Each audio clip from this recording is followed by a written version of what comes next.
Dieu a donné cette pensée, de sorte que cette pensée caractérise la vie de ceux qui sont dans cette communauté. Quand on parle de 2025, pour toi qui es ici, il faut que tu le saches que Jésus veut que je puisse vivre en paix. Il veut à tout prix que les bonnes nouvelles caractérisent ma vie. Et ces bonnes nouvelles vont faire en sorte que ma vie s'épanouisse, que ma vie puisse aller de l'avant. C'est pourquoi nous sommes appelés à nous évaluer de temps en temps pour chercher à comprendre j'étais où et maintenant là que je suis devenu, ou qu'est-ce que je fais de plus. Amen. Qu'est-ce que je fais de plus? Un pas de plus que j'ai franchi. Qu'est-ce qui s'est passé autour de moi? Et dans tout ce qui se passe autour de ma vie, je sais seulement une chose. Ça va se résumer dans une paix et dans des bonnes nouvelles. C'est-à-dire que tout ce qui va se passer autour de moi va caractériser seulement la paix. C'est pourquoi nous avons lu dans Romains chapitre 8, verset 28. Comme la Bible dit, nous savons du reste. Nous savons du reste que tout concourt au bien de ceux qui aiment Dieu, de ceux qui sont appelés selon son dessein. De ceux qui sont appelés selon son dessein. Et en ce mois d'août, nous avons dit du mois d'août comme un mois de la providence de Dieu. Un mois où Dieu se décide de nous faire rire. Où le Seigneur décide de réaliser ce que lui a promis. Parce que dans la providence divine, nous avons dit beaucoup de choses. Et ce matin, nous allons encore continuer dans cette même pensée de la providence de Dieu. Parce que Dieu décide d'installer dans le cœur d'une personne une paix. Et dans sa providence, il veut te rassurer seulement que tu ne vis pas ces choses par hasard. Je sais là où je suis en train de t'amener. Il veut à tout prix que tu demeures attaché à lui et à lui seul, pour que ce que lui a fait comme promesse quitte la dimension des théories, mais se matérialise dans ta vie. Quand je parle de la providence divine, je vois la dimension de la prise en charge de Dieu, où il sait que j'ai un enfant. J'ai un enfant. Je sais qu'il a des besoins. Et j'ai résumé ces besoins. Je lui ai fait aussi des promesses. Et ces promesses doivent se réaliser, se matérialiser, afin qu'il puisse vivre dans la paix. Parce que tu dois savoir une chose, c'est que le Seigneur veut, c'est notre paix. C'est que le Seigneur veut, c'est notre joie. C'est que le Seigneur veut, c'est notre tranquillité. Amen. Est-ce qu'on peut acclamer le Seigneur? Aidez-moi à avoir un bon son. La providence de Dieu est la matérialisation de son plan. La matérialisation de son plan, cela veut dire que tout ce que lui a dit, tout ce qu'il a dit, il va faire en sorte que ça soit vécu dans une vie. S'il a dit que tu seras grand, ce ne sont pas des théories seulement, mais il faut que tu arrives à expérimenter ces choses dans ta vie. C'est ça sa providence. La résolution de toutes les questions. En fait, déjà tu dois savoir une chose. Lorsque Dieu décide d'intervenir dans sa providence, il vient résoudre le problème de l'homme. Mais lorsqu'il vient résoudre ces problèmes, ce n'est pas en fonction de ce que toi tu penses, mais c'est selon le schéma que lui a prévu ou a tracé. Il sait que tu dois vivre en paix. Il sait que tu dois vivre un jour, il a tracé un schéma. Et ce schéma-là qui est lui-même, il sait maintenant t'orienter sur ce chemin pour que ces choses qu'il lui a prévues soient vécues dans ta vie. Il veut résoudre tes questions. Il veut résoudre ces questions pour te permettre maintenant de vivre en paix. Et les schémas que lui utilise pour résoudre les questions de l'homme s'appelle Jésus. Cela veut dire, si tu veux vivre la providence divine, il faut que tu passes par Christ pour que tu puisses vivre la matérialisation de toutes les promesses de Dieu dans ta vie. Si tu passes par Jésus, c'est alors que tout ce que lui a dit sur toi vont trouver en Christ leur accomplissement. Ça va passer par lui. Et pour passer par Christ, il y a une dimension, quelque chose que nous devons, une voie que nous devons emprunter. C'est la foi. La foi nous permet d'entrer en Christ pour arriver à matérialiser la providence de Dieu pour nous. Il sait les projets qu'il a formés sur nous. Les projets de paix et de bonheur. Pour nous assurer l'avenir et l'espérance. Et dans ce projet de paix et de bonheur, dans une année de paix et de bonnes nouvelles, nous exige ou nous demande de passer par Christ. La foi, afin que nous puissions vivre la matérialisation de ce chose, afin que nous puissions toucher à ce que Dieu nous a promis, afin que nous puissions recevoir ce que lui a annoncé ou il a promis encore. La foi nous aide à vivre ce chose. Parce que quand je parle de la providence divine, je sais qu'il y a beaucoup de choses qui doivent arriver. Je vois la pensée de Dieu qui doit se matérialiser. Mais ces choses, pour que nous puissions les vivre, nous devons passer par Christ. Christ qui est le chemin de Dieu. Ce matin, je suis venu dire tout ce que Dieu a dit sur ta vie, pour trouver leur accomplissement en Jésus-Christ. Tout ce que Dieu t'a promis va trouver son accomplissement en Jésus-Christ. Si tu veux voir ce que Dieu t'a promis, décide de te retrouver en Christ. Si tu veux voir l'accomplissement de ce que Dieu t'a promis, décide de demeurer en lui. Parce que lui va toujours te donner satisfaction. Lui va faire en sorte que tu reçoives ce dont tu as besoin. Parce qu'il sait ce qu'il doit faire. Mais en donnant satisfaction maintenant, il y a trois dimensions de son intervention. Ou trois manières pour lui de nous répondre. Certes, il peut y en avoir plusieurs. Mais moi, je te parle seulement de trois manières. Trois manières que Christ peut emprunter comme moyen ou comme dimension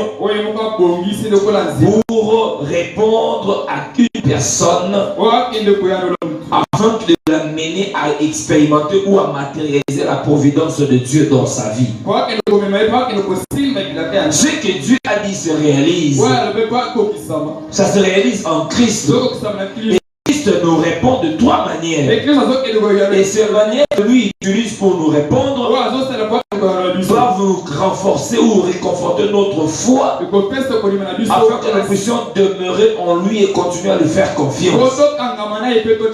Trois manières que Christ utilise pour nous répondre. Parce que j'avais dit qu'on parle de la providence de Dieu aussi. C'est une manière pour nous d'exprimer notre foi. Nous croyons qu'il est capable de faire. Nous croyons que lui va faire. Comme il va le faire, nous lui faisons confiance. Comme la foi doit s'exprimer, nous savons que ce que lui a dit, c'est ce que lui va réaliser. Amen. Parce que la foi, vous devez savoir, elle s'exprime par une demande sincère. Elle s'exprime aussi par une réponse qui vient de la souveraineté de Dieu. Amen. Une demande sincère, lorsque vous lisez dans Jérémie chapitre 3, 33 verset 3. Il dit, invoque-moi, je te répondrai. Et je t'annoncerai les choses cachées. J'exprime ma foi par une demande sincère. Je manifeste le besoin dont je veux. Mais sa réponse maintenant est fondée sur sa souveraineté. Il me répond en fonction de sa souveraineté. Avant que de nous parler de ces trois manières de répondre, c'est pourquoi j'aimerais mettre cette nuance-là. Pour que tu saches ce matin, cette demande sincère, c'est l'expression de ma foi. Mais la réponse de Dieu dépend de sa souveraineté. Je demande parce que je sais que je suis sincère. Je manifeste ma foi. Je lui présente ce dont j'ai besoin. Parce qu'il a dit, invoque-moi, je te répondrai. Il sait que lui-même, quand il nous demande de l'invoquer, il est capable de nous donner satisfaction. Il sait que nous va nous donner ce que nous lui demandons. Il sait que ce que ce genre demande ici, je peux le donner. Mais la réponse maintenant ne dépend pas de nous. Dépend de sa souveraineté. Or, maintenant, celui qui a la foi, celui qui croit, qui est appelé à croire que ce que Dieu me donne comme réponse, c'est la bonne qu'il me faut dans cette période. Ce que lui me donne comme réponse, c'est ce qu'il faut que je puisse entendre maintenant. Ce que lui me donne comme réponse, c'est ce qui doit me fortifier maintenant.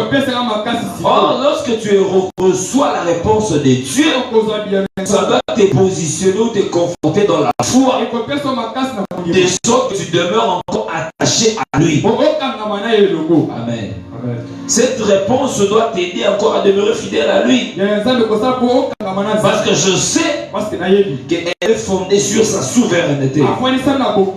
Lorsque je parle de la souveraineté de Dieu, je vois son autorité. Je vois la dimension indiscutable de ses décisions. Cela veut dire que cette dimension, aucun humain, aucun esprit, aucune force ne peut franchir. Lui seul décide. Amen. Parce que quand je parle de la providence de Dieu, oui, il va le faire, mais il gère lui-même. Il gère les choses.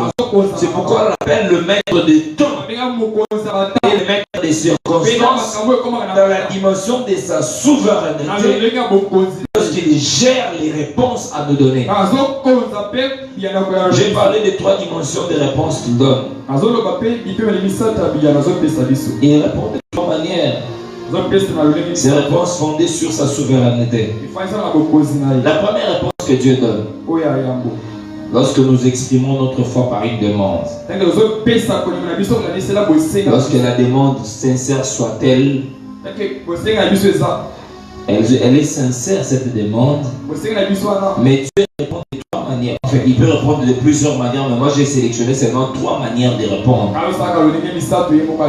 Donc je ne veux pas que vous disiez que la liste était exhaustive. La liste n'est pas exhaustive. Il peut répondre de plusieurs manières. Mais moi j'ai retenu seulement trois manières qui peuvent te permettre de comprendre comment est-ce que nous sommes en train d'évoluer ce matin. Amen. La première manière, lorsque nous demandons à Dieu, dans sa souveraineté, dans son amour pour nous, il lui dit non, je ne te donne pas. Ce n'est pas parce qu'il ne nous aime pas, mais simplement c'est à cause de cet amour-là qu'il décide de ne pas nous donner. C'est dans sa souveraineté qu'il refuse de nous donner. Parce que cet amour lui permet de nous donner des choses qui doivent nous donner la joie et la paix. Amen. Les choses que lui doit nous donner doivent nous garantir la paix. Ces choses doivent nous garantir la sécurité. C'est pourquoi la Bible a dit c'est la bénédiction de l'Éternel qui enrichit et ne se fait suivre d'aucun chagrin. Lorsque Dieu te décide de te donner quelque chose, il faut que ça te donne la paix. Mais lorsque tu demandes aussi, une réponse peut être négative. négative. C'est-à-dire que je ne te donne pas ce que tu demandes. Il ne te donne pas pourquoi? Premièrement parce qu'il t'aime. Parce qu'il t'aime. S'il te donne la réponse positive, cette réponse ne sera pas à ton avantage. C'est pourquoi Christ dit non, je ne te donne pas. Quand je dis ce n'est pas à ton avantage, c'est simplement parce qu'il y a un certain nombre de choses qu'il voudrait que tu connaisses, mais que tu n'as pas encore connues. Il y a certaines choses que tu dois maîtriser, mais que tu n'as pas encore maîtrisées. Il ne te donne pas. Il dit je ne te donne pas. C'est cet amour qu'il exprime sur toi qui le pousse à ne pas te le donner. C'est pourquoi Jacques chapitre 4 verset 3 dit, vous demandez, vous ne recevez pas. Pourquoi vous ne recevez pas? Parce que vous demandez mal. Lorsque Dieu ne donne pas aussi, il donne une réponse négative, bien sûr. Simplement parce que nous demandons mal. Nous demandons mal à Dieu. Demander mal veut dire quoi? Demander tout en voulant satisfaire ses désirs charnels au détriment de sa volonté. Et dans sa souveraineté, il dit je ne peux pas donner. Plusieurs personnes crient aujourd'hui que Dieu ne les aime pas parce qu'ils ont demandé un certain nombre de choses. Mais il n'a pas donné. Mais pourquoi il n'a pas donné? Il n'a pas donné simplement parce que cette demande, peut-être on n'a pas rencontré les besoins de Dieu pour toi. Parce que te donner satisfaction à cette demande pourra peut-être te détruire. Pourra peut-être te faire du mal. Il y a des gens qui se fâchent même contre Dieu. D'autres même qui abandonnent l'église. Parce que pensant que Dieu n'aime pas. Moi j'ai demandé à Dieu. Mais pourquoi il ne m'a pas donné? Moi j'ai demandé son intervention. Mais pourquoi est-ce qu'il n'a pas il n'a pas décidé à me prendre en charge? Il sait qu'il t'aime. C'est pourquoi il dit sur cette question-là, je ne réponds pas. Je ne réponds pas positivement. J'ai dit non. Vous ne recevez pas parce que vous demandez mal dans les buts de satisfaire vos passions. C'est pourquoi lorsque tu demandes à Dieu, des fois tu n'as pas une réponse positive. Il faut se poser maintenant la question par une introspection. Ce que j'ai demandé à Dieu, est-ce que c'est ce que je demande à Dieu ici? Si je vois ces choses se réaliser, ça va m'aider à demeurer enfant de Dieu. Ça va m'aider à demeurer fidèle à la parole de Dieu. Ça va m'aider à vivre une vie de sanctification. Ça va servir à quoi? Ça va servir à quoi? Parce que quand nous attendons la réponse de Dieu, nous avons prié pendant nos moments de prière. Nous avons demandé à Dieu, réponds-nous. Il va répondre lorsque la demande que nous allons formuler sera conforme à sa parole et à sa volonté. Et non conforme à nos passions. Nous sommes au 21e siècle. Il faut que je sois connecté. Ce n'est pas mauvais d'avoir ce qu'il faut. Mais je veux seulement, pas seulement avoir ce chose pour m'en servir, mais pour impressionner les autres. Je veux tout faire pour que les autres soient intimidés à cause de ce que je suis. L'intérêt de Dieu dans ce que tu demandes, c'est quoi? L'intérêt de Dieu dans ce que tu demandes. Il dit non. Parce que nous demandons mal. Parce que nous demandons mal, il dit non. Pose-toi la question maintenant sur cette question que tu as. Tu t'es dit, mais c'est moi, c'est la providence de Dieu. J'ai demandé. Mais est-ce que c'est que j'ai demandé cadre avec la volonté de Dieu? Est-ce que ça cadre avec la volonté de Dieu? Nous avons lu ça pendant la prière ici avec Anne. Lorsque nous lisons Samuel, nous avons compris que Anne aussi se retrouvait dans certaines situations. Elle était mortifiée. Elle était mortifiée. Elle souffrait en elle-même parce que sa rivale l'a mortifiée. Sa rivale était en train de la faire souffrir. Alors derrière cette mortification, elle pouvait se dire: Seigneur, donne-moi l'enfant pour que moi aussi je sois une naissante femme. Donne-moi l'enfant pour que cette rivale n'ait plus qu'un moi. Donne-moi l'enfant pour que cette société me considère. Ça pouvait paraître normal, mais Dieu n'avait pas répondu à cette prière. Mais le jour où elle a prié pour dire à Dieu: si tu me donnes un enfant, je vais te le donner. C'est-à-dire qu'il sera utile pour toi. La prière d'Anne a rencontré les besoins de Dieu. Et l'exaucement a suivi automatiquement. À chaque fois qu'il demandait pour prouver à Pénina qu'elle était, elle n'a pas eu d'enfant. C'est pourquoi aussi nous nous retrouvons dans ces situations aujourd'hui. Seigneur, donne-moi pour que les gens voient que moi aussi j'ai un Dieu puissant. Je te dis ce matin, il est toujours puissant. Même dans ce que tu manques là, il est toujours puissant. Même dans ce que tu cherches que tu n'as pas trouvé, il est toujours puissant. Même dans ce que tu cherches là, il est toujours puissant. Jésus-Christ est toujours puissant. Amen. Mais il faut maintenant que cette demande que tu formules rencontre le besoin de Dieu. Dieu peut dire non. Dieu peut dire non. Et après des années, au jour de la maturité, au jour de ta croissance, tu comprendras pourquoi il avait dit non. Il y a beaucoup de gens qui adorent les seigneurs des années après pour des prières non exaucées. Seigneur, je te dis merci. Parce que si tu m'avais répondu positivement, aujourd'hui j'allais souffrir. Amen. Dieu dit aussi non. La deuxième réponse, il dit aussi oui. Quand il dit oui, c'est des tic-au-tac. Tu demandes, il te répond. Il te donne directement. C'est la deuxième dimension de son intervention dans sa souveraineté dans la vie des hommes. Seigneur, j'ai besoin d'argent, il te donne. Seigneur, je travaille, il te donne.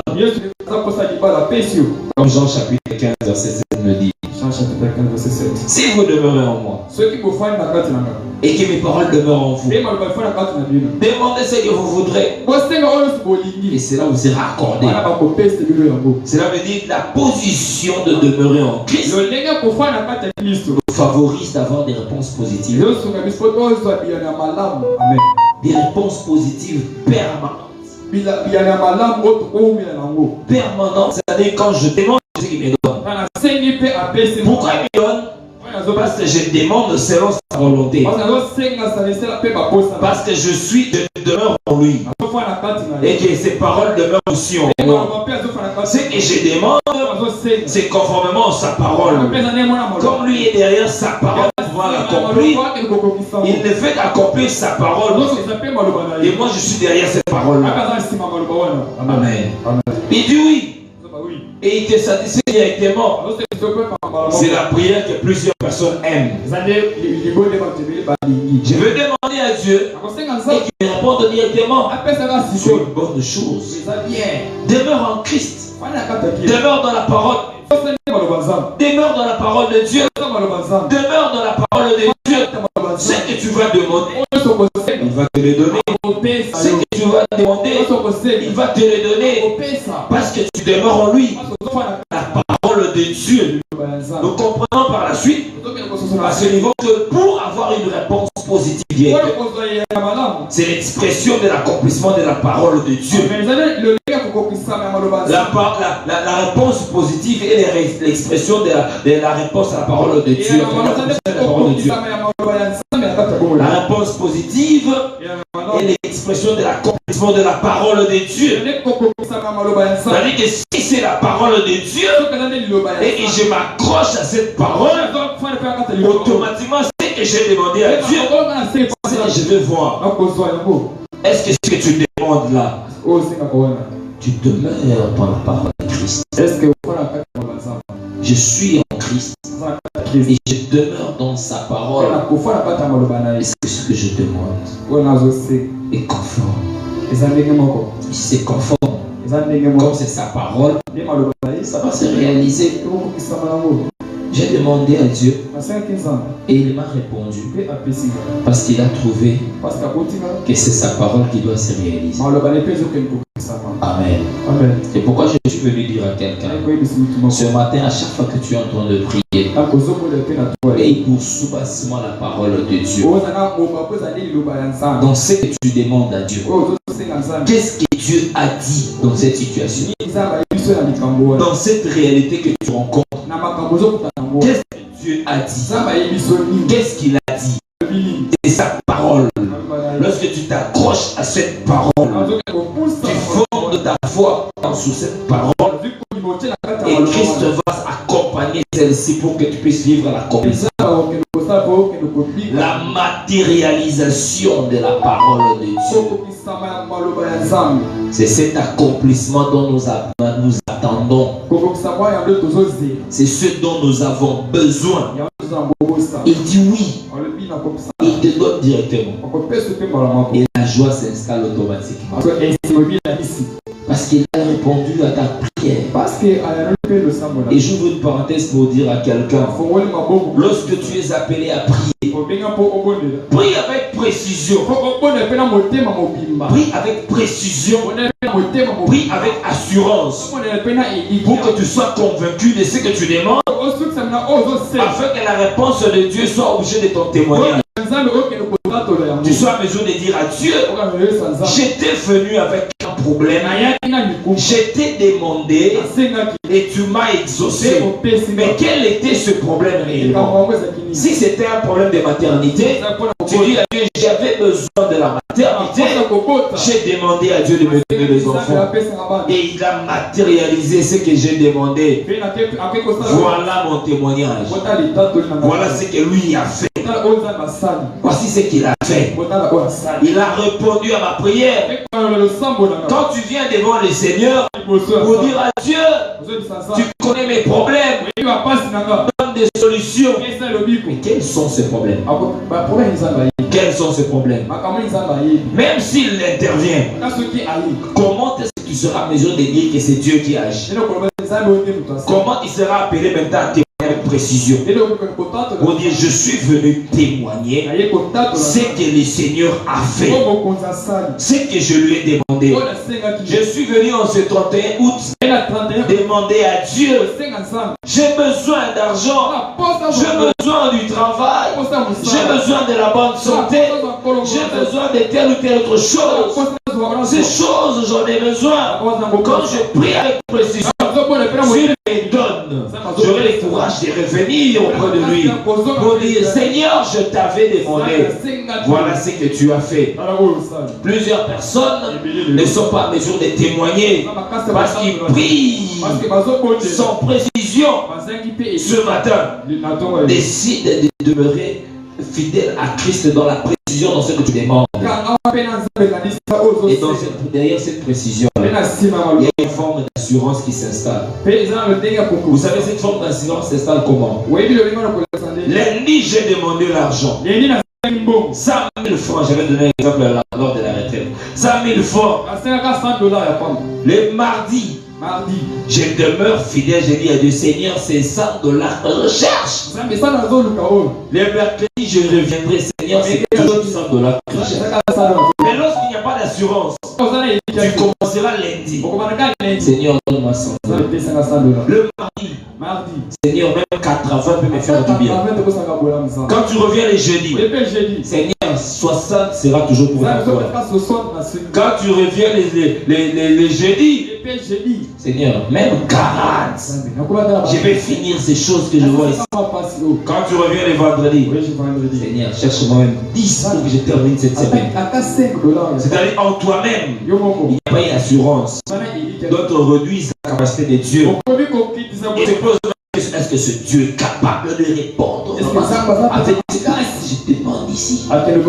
C'était une parenthèse pour dire à quelqu'un, demande à Dieu, mais demande avec précision. Demande avec précision. Parce que lorsqu'il va te répondre, ça va conforter une assurance, ça va te permettre d'être équilibré. Pour que tu sois fort, que tu sois en mesure de dire. J'avais demandé à Dieu et il m'a répondu. J'avais demandé quoi? J'avais demandé quoi? Je ferme cette parenthèse pour revenir à ce que j'étais en train de dire. Dans la deuxième dimension de la manière de répondre de Dieu, il dit oui parce que ta demande rencontre sa volonté. Comme il a dit, si vous demeurez en moi et que mes paroles demeurent en vous, demandez ce que vous voudrez. Comme je demande selon la volonté de Dieu, la réponse vient me donner la satisfaction. Et je vais dire, les seigneurs m'ont écouté. Troisième dimension, c'est la dimension la plus difficile et compliquée. Dieu peut te dire attends. Lorsque Dieu te dit attends, cela veut dire il t'amène dans une école pour que tu apprennes. Tu apprennes. C'est lui seul qui gère les temps et les circonstances. Il sait lui-même ce que tu dois assimiler comme leçon pour te permettre d'atteindre la maturité. Je demande à Dieu. Il me dit attends. Il peut me le dire directement. Tout comme il peut me répondre par un silence. C'est pourquoi je suis venu dire à quelqu'un, le silence de Dieu est une réponse à une prière. Lorsque Dieu est silencieux, cela ne veut pas dire qu'il est absent. Lorsqu'il est silencieux, cela ne veut pas dire qu'il refuse. Mais simplement, il y a des choses qu'il attend de toi. Il a une école qui veut te faire passer. Il y a des séries, des leçons que nous devons assimiler pour que tu sois en mesure d'être équipé, aiguisé, de sorte qu'il puisse se glorifier dans ce que lui va te donner. C'est comme quelqu'un qui a toujours eu facilement l'argent, qui est en train de dépenser comme d'habitude. Dieu peut les placer dans une position de chômage ou de sécheresse. Pas parce qu'il n'aime pas.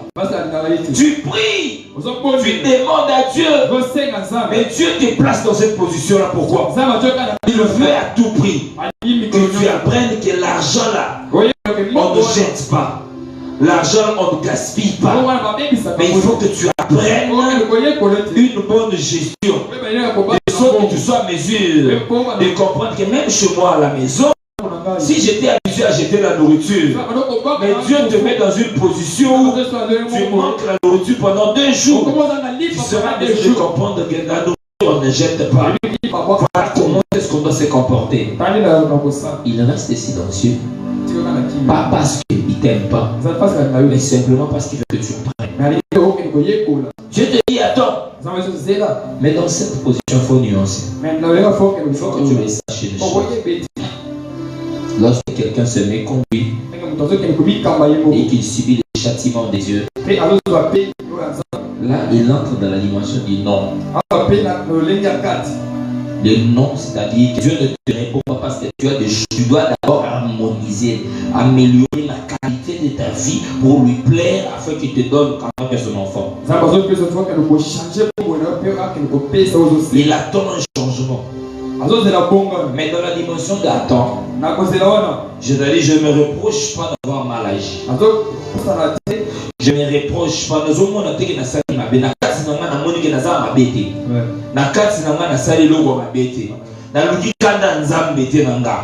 Et je sais que je vis comme un enfant de Dieu. Mais pourquoi est-ce que Dieu ne me donne pas? C'est-à-dire que je dois apprendre des choses. Il faut que j'atteigne un niveau de maturité afin que je sois en mesure de gérer, pour que je puisse être en mesure de prendre la charge de ce que lui me donne. Parce que lorsque Dieu te donne une réponse positive, c'est la gloire de Dieu qui descend sur toi. Or, de gloire que Dieu descend sur toi, c'est un poids. Il faut être équipé pour supporter. Il faut avoir la maturité pour gérer. Il faut avoir la force pour être en mesure de supporter ça. Mais si tu ne sais pas être fort, tu seras appelé à apprendre encore. Pour que tu comprennes comment est-ce que les choses se passent. Dieu est silencieux. Pourquoi est-ce qu'il reste calme? Pourquoi est-ce qu'il m'a demandé d'attendre? Pourquoi est-ce qu'il m'a demandé d'attendre? Dois-je attendre pendant combien de temps? Dois-je attendre pendant combien de temps? Lui seul sait. Parce que j'ai dit, dans sa souveraineté, il gère les temps. Il gère les circonstances. Nous sommes tous sur terre, mais nous ne sommes pas de la même école. Nous sommes tous sur terre, nous n'avons pas les mêmes objectifs. Chacun a ses objectifs. Même si nous devons tous vivre la providence de Dieu dans nos marches, mais nous ne sommes pas appelés à aider Dieu dans la marche. On ne vient pas aider Dieu dans la marche. Seigneur, il faut que dans la providence, comme toi tu m'as dit, il faut que tu me donnes aussi telle chose comme ça. Lui-même gère. Je vais te donner un exemple d'un patriarche Abraham. Parce qu'il est encore Abraham, Dieu l'appelle. Il dit quitte ton pays, quitte la nation, va là où je vais te montrer. Toi tu vas partir avec toi et ta femme. C'est-à-dire que moi Dieu, je sais que là où tu vas partir, je sais comment je vais te conduire. Je sais que ce dont tu auras besoin. Je sais comment pouvoir ce dont tu auras besoin. Et lui il s'est dit en lui-même, l'histoire de la femme, il faut que je ne puisse pas aller seul comme ça. Il faut que je prenne quand même l'autre. Comme ça ensemble nous pouvons faire route ensemble. Lorsqu'ils ont fait route ensemble avec l'autre, Dieu ne lui parlait plus. Jusqu'au jour où il y a une dispute entre ses serviteurs et les serviteurs de l'autre. Ils se sont séparés. Et toi tu vas à gauche, moi je vais à droite. Tu pars à droite, moi je vais à gauche. Lorsqu'ils se sont séparés, c'est alors que tu vas parler arabe. Afin que ce que lui a dit se réalise dans sa vie. Dans cette parenthèse, je voulais seulement dire à quelqu'un, dans la providence de Dieu, tu n'es pas appelé à aider Dieu dans l'exécution des choses. Quand il dit attends, attends. Il prépare quelque chose de meilleur pour toi. Quand il est silencieux, il y a des leçons que tu dois apprendre.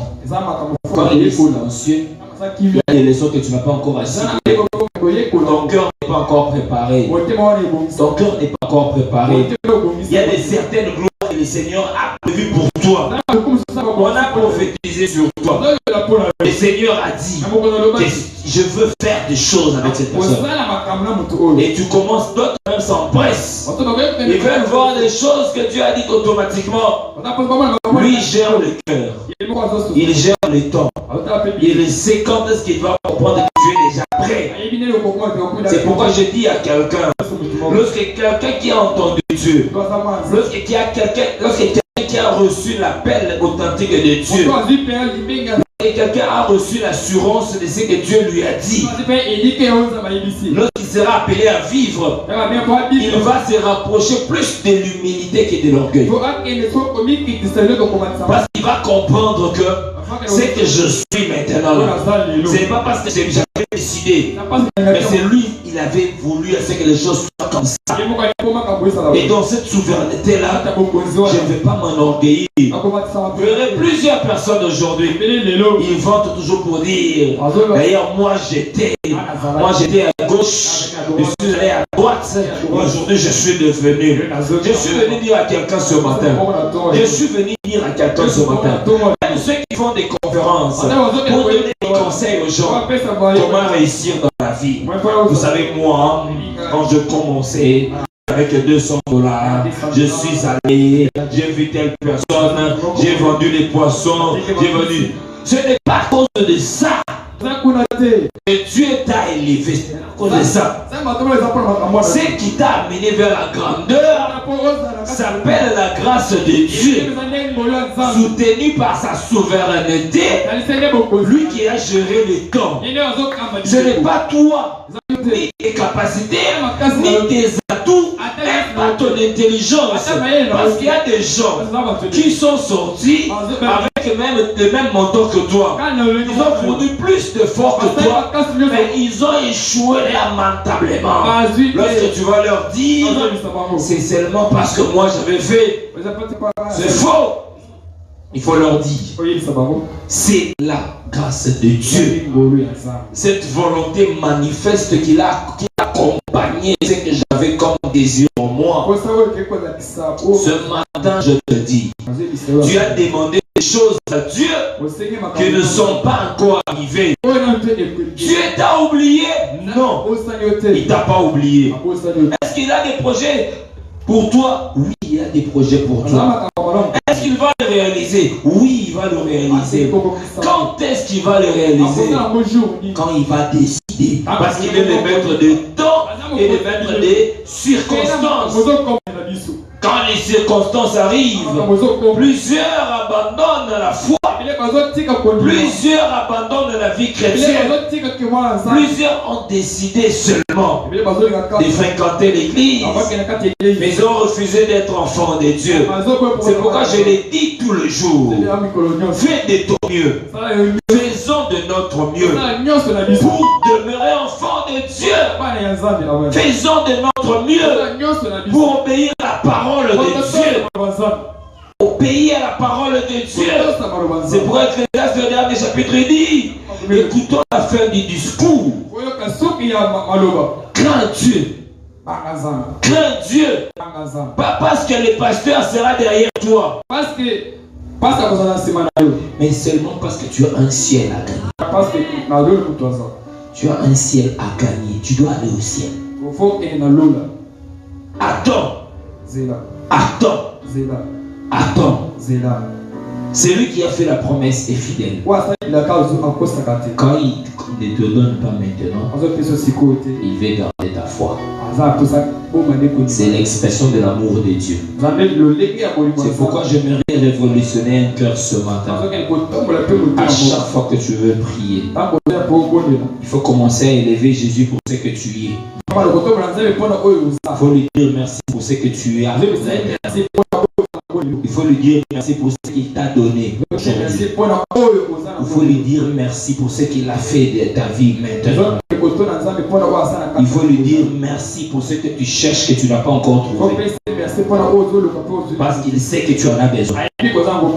Tu lui dis merci parce que ce que tu as besoin là, il sait que tu en as réellement besoin. Et il sait qu'il n'a pas donné. Donc tu lui dis merci parce que lui il sait qu'il n'a pas donné ce dont tu as besoin. C'est une dimension pour lui de comprendre que tu lui fais confiance. C'est-à-dire que tu dépends de lui. Derrière ce que tu as, ou derrière ce que tu n'as pas, il demeure toujours Dieu. Tu lui dis merci parce que tu sais que ce que tu as perdu, c'est ce que lui a récupéré pour lui. Parce qu'il y a beaucoup de gens qui veulent se donner la mort. Parce que j'avais, mais je n'ai plus. Je n'ai plus comment. Je n'ai même plus. Il t'aime beaucoup. Tu lui dis merci pour ce que tu as perdu. Parce que ce que tu as perdu, c'est celui le maître de temps des circonstances. Il sait pourquoi il a voulu que ça quitte ses mains. Il a permis à ce que ça quitte ses mains parce qu'il sait ce qu'il a prévu pour plus meilleur que ce que tu as maintenant. C'est pourquoi lorsque Job a perdu ses enfants, dont on ne connaissait même pas le nom, mais lorsque le Seigneur l'a récompensé, on a parlé de ses filles, des filles qui étaient plus belles, qui étaient reines des autres. Dans toute la zone où l'Orient, là où ils habitaient, c'était des filles plus belles. Parce que je suis venu rassurer à quelqu'un. C'est que tu as perdu là. Tu ne les as pas perdus pour rien. c'est Dieu. Et quand tu adores Dieu derrière tout ce que tu as perdu, il se glorifie dans ce qu'il va te donner. Tu demandes à Dieu, tu dis attends. Il reste silencieux. Il a comme l'impression que d'autres personnes ont comme l'impression qu'il n'a pas entendu. Il a entendu. Il a entendu. Avant même que tu n'ouvres ta bouche, il sait dont tu as besoin. Il a entendu. Mais seulement ton cœur doit être préparé. Ton cœur doit être préparé. Habakkuk chapitre 2 verset 1 dit, je reste à mon poste et j'attends. C'est une promesse qui ne va pas tarder à s'accomplir. Elle s'accomplira certainement. Ce que j'aime dans ce verset, c'est la certitude. Ça va s'accomplir. Ça va se réaliser. Qu'est-ce que Dieu t'a dit? Tu seras une grande personne élevée dans ces pays. Même si tu n'as pas encore trouvé l'emploi. Je dis à quelqu'un, Dieu est capable de faire des choses au-delà de ce que nous planifions. Nous allons dans des entreprises de l'État, nous allons dans des entreprises privées. On vous demande 5 années d'expérience professionnelle. Toi qui viens de définir les études, où est-ce que tu vas puiser ces 5 années d'expérience? Mais Dieu est capable de prendre aussi quelqu'un sans expérience professionnelle et on les place ministre. Et vous fâchez ça regarde.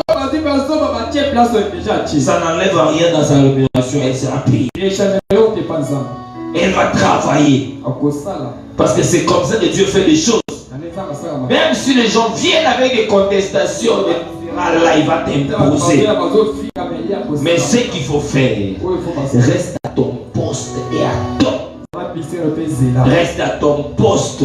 Le poste c'est le lieu de ton appel.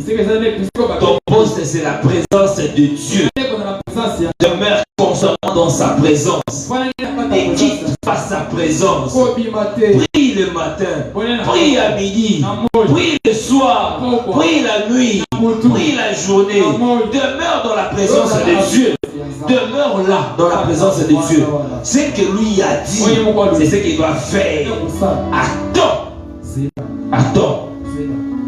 Cette bénédiction de l'Éternel enrichit. Ne sois pas comme les enfants d'Israël. Lorsque vous lisez dans Exode chapitre 32,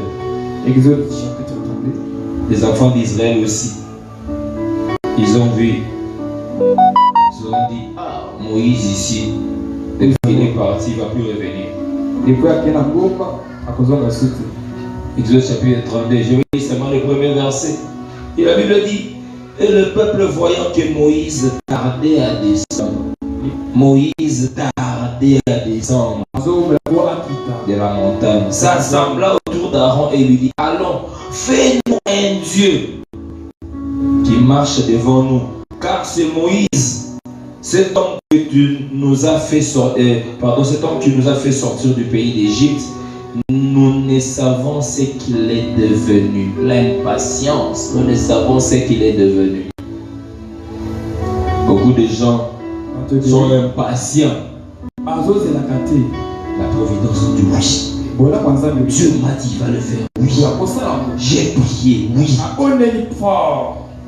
J'ai comme l'impression que ma prière, Dieu a oublié. Je suis en train de te rappeler que toutes tes prières sont dans la réserve de Dieu. Toutes tes prières. Il y a des prières que tu fais aujourd'hui qui vont s'occuper des enfants même en 2030. Même derrière toi. Parce que notre Dieu est un Dieu d'alliance. Lorsque tu déclares des paroles, ces paroles resteront gravées. Et se sont dit, Moïse, tarde. Fais-nous d'autres dieux. Comme le mariage tarde, je vais forcer les choses. Comme le travail tarde, je deviens voleur. Comme la situation tarde, je deviens qui? Menteur? Non. Abandonne ce voie. Demeure fidèle. Demeure fidèle. Dieu te répond directement. par une réponse positive pour te donner la joie immédiate. Dieu te dit non parce que tu demandes mal. Tu veux satisfaire tes propres désirs, tes désirs qui veulent détruire ta vie. Dieu te dit attends parce qu'il sait que ton cœur doit être préparé pour la gloire. Il faut que tu sois en mesure de supporter le poids de ce que le Seigneur va te donner. Il faut que tu sois en mesure de gérer correctement. Parce que le Seigneur aime des bons gestionnaires. C'est pourquoi lorsque Joseph s'est présenté devant Pharaon, il lui a présenté ce que son songe voulait dire. Dans la suite, il lui a dit. Mais maintenant, il faut que tu trouves quelqu'un d'intelligent, pour gérer ce show. Et les pharaons ont trouvé que cette intelligence ne peut se trouver que dans la personne qui a interprété. Toi seul vas le faire. Dieu aime la gestion, la bonne gestion. Dieu dit attends. Parce qu'il faut que tu sois bon gestionnaire des choses qui investissent en toi. Dieu n'aime pas les gaspillages. Ce matin, ce qu'il lui a dit, c'est ce qu'il va faire. Ce qu'il t'a promis, c'est ce qui va se réaliser. Seulement, fais-lui confiance. Fais-lui confiance. Et la foi. Cette foi en Jésus-Christ. Cette foi en Jésus-Christ qui va te pousser à demeurer dans sa présence de manière permanente. De sorte que si tu comprends que ce que j'avais demandé mal, tu arranges ta façon de demander. Tu reviens encore à lui afin qu'il voie son intérêt dans ce que toi tu demandes. Ou encore s'il t'a demandé d'attendre, que tu sois en mesure de patienter.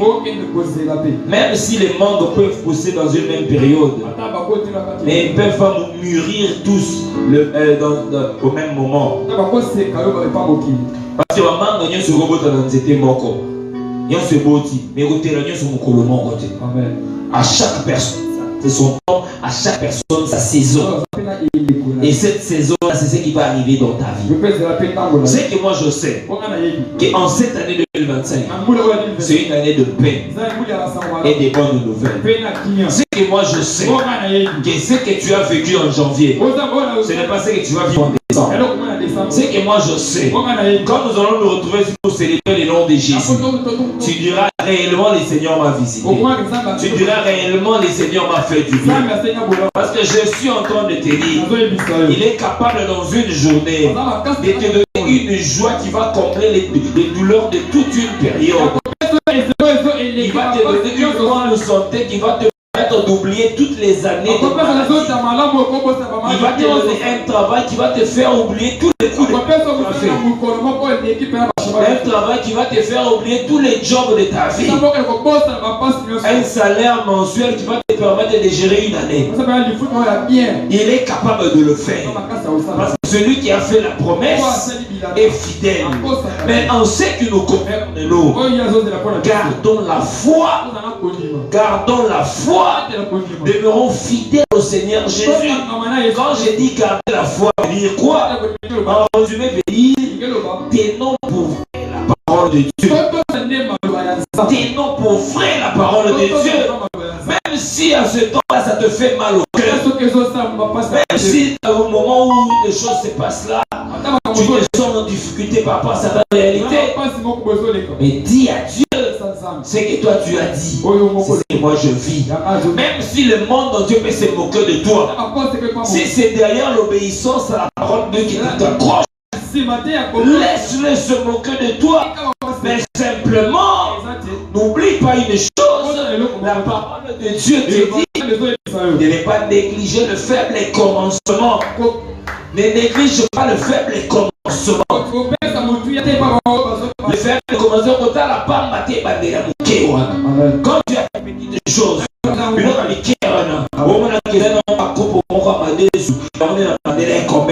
ce ne sont de faibles commencements. Parce que Dieu, avant d'agir dans la vie d'une personne, il se sert de ce que toi tu as. Moïse, qu'est-ce que tu as? Je n'ai que cette verge. C'est pas tout. Ce n'est que ça. Mais tu es face à quoi? Qu'est-ce qui se présente au devant de toi comme difficulté? Mais c'est la mer rouge. C'est la mer rouge, mais qu'est-ce que toi tu as? Mais quand toi tu regardes aussi des difficultés, Seigneur, j'ai des dettes qui m'accablent. Mais qu'est-ce que j'ai? Je n'ai que 500 francs. C'est derrière ce que tu as là. C'est là que le Seigneur passera pour te donner la quiétude et la sécurité. J'ai mis un peu de farine, un peu d'huile pour faire un pain. Je vais manger moi et mon enfant et nous allons. Mais derrière ce que j'ai là, que le Seigneur va faire. Ce matin, considère ce que Dieu t'a donné.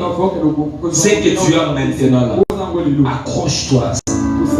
Tu vas vivre ce que le Seigneur va faire. Parce que ce que Dieu a dit, il va le faire en son temps pour te donner la joie. Ce matin, assure-toi d'une chose, tu ne mourras pas. Dis en ton cœur, moi je ne mourrai pas.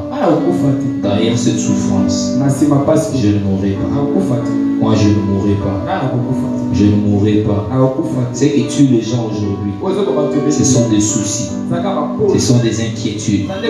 Or, référez-vous à la parole de Dieu. Il dit, ne vous inquiétez de rien. Ne vous inquiétez de rien. En toute chose, faites connaître vos besoins à Dieu par des prières et des supplications, avec des actions de grâce. Je suis un homme, je dois travailler et moi je vais travailler.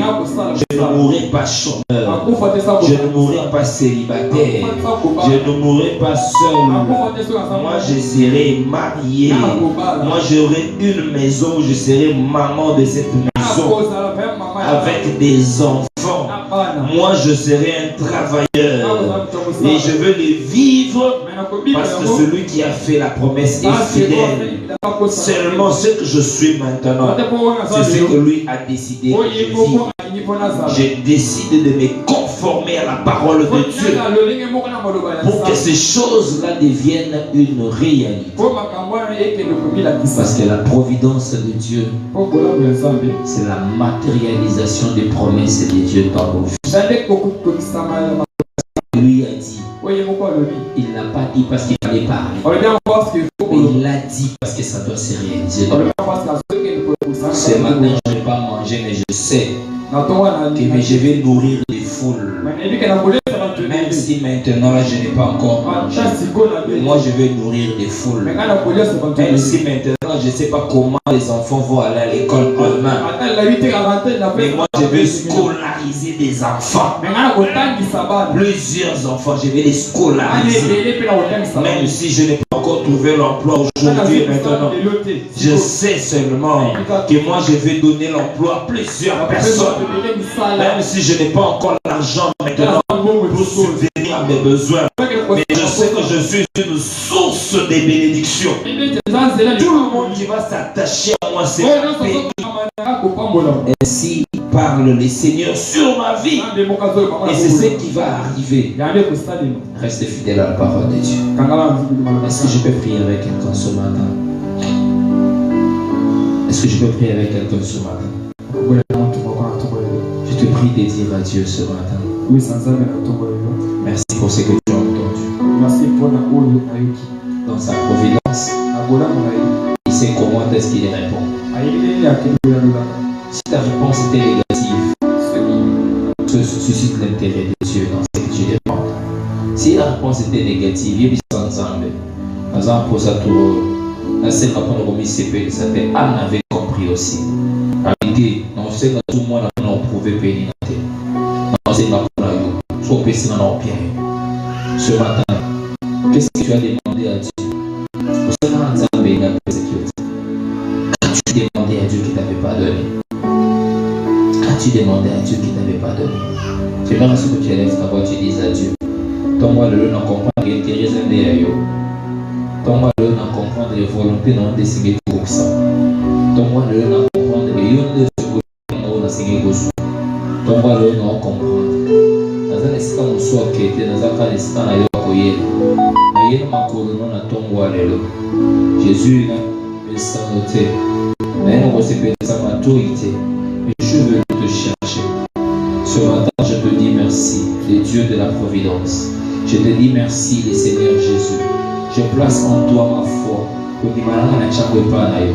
Dans le lit qui a été au Yoruba et au Sa. Dans le lit qui a été makambo et au Kana pour la meilleure Robika. Dans le lit qui a été makambo et j'ai besoin de toi. Ce matin, j'ai besoin de toi. J'ai besoin de toi. Aide-moi de refiler ta parole. Afin que ta manière de répondre, Seigneur Jésus-Christ, me donne la paix. Que la réponse que tu me donne la paix. Et je garde cette foi en toi. Parce que ta réponse est ma paix. Seigneur Jésus, ce matin j'ai besoin de toi. Demande au Saint-Esprit de t'aider. L'Esprit de Dieu rend témoignage à notre esprit que nous sommes enfants de Dieu. Si nous devons garder la foi, si nous devons tenir pour ouvrir la parole de Dieu, c'est à travers l'Esprit de Dieu. Et puis ça nous a des souvent dans ton bois. Saint-Esprit aide-moi. Saint-Esprit aide-moi. Saint-Esprit aide-moi. Saint-Esprit aide-moi. Saint-Esprit aide-moi. Saint-Esprit aide-moi. Saint-Esprit aide-moi. Dans un moment que tu vas du côté de ça. Maintenant,